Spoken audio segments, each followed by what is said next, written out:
I stood between two armies and watched the warrior collapse. Arjuna's hands were trembling. His bow slipped, his eyes filled with something deeper than fear. It was conflict, not outside, but inside. And then he asked me something that still echoes through time. How can I kill my own family? You hear this, and it disturbs you. It should, because the question hiding underneath is far more dangerous. Does God justify violence?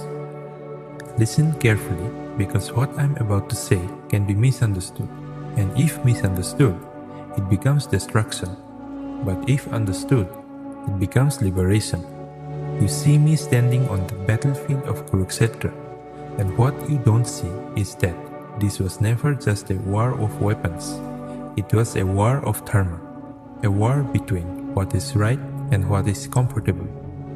Arjuna looked at his teachers, his elders, his blood, and he said, I would rather die than kill them.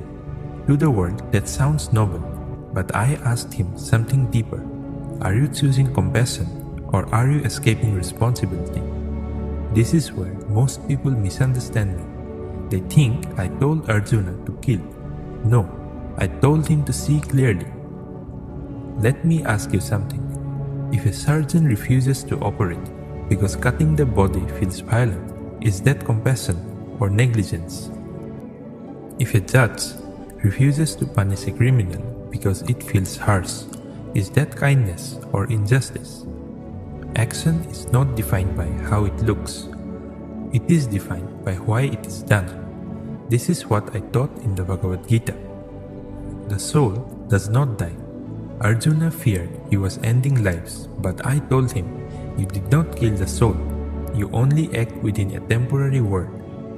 Now pause. This is where it gets dangerous, because many will twist this and say, then violence is okay. No, that is ignorance speaking.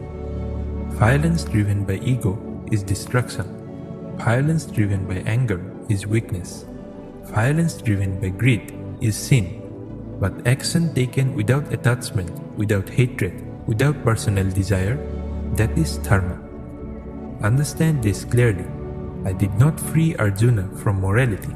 I forced him to confront it, because his hesitation was not pure compassion, it was confusion, attachment, fear of consequence. He was thinking, these are my people, and I showed him a truth beyond that. When adharma rises, silence becomes participation. You live in a different age. No battlefields like Kurukshetra, no bows and arrows, but the war, it still exists.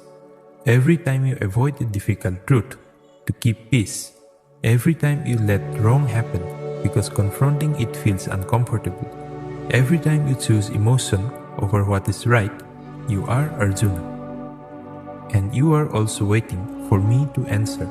So hear me now. I never told Arjuna, go and kill. I told him, act according to your dharma without attachment to the outcome. Because the real enemy was never his family, it was his illusion. If you act from ego, you create karma. If you act from clarity, you fulfill purpose. This is the line most people fail to see. They look at the surface and miss the depth. So I'll ask you the same question I asked you. When you stand in your own battlefield, are you choosing peace or are you choosing comfort disguised as peace? Because sometimes doing the right thing feels like violence and avoiding it feels like kindness. But truth is not measured by how it feels. It is measured by what it upholds. I am not the voice that justifies killing. I am the voice that destroys illusion.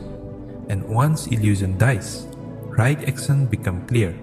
So the next time you hear this question, why did Krishna tell Arjuna to kill? Ask a deeper one. Why was Arjuna afraid to do what was right? Because that answer will reveal more about you than about me.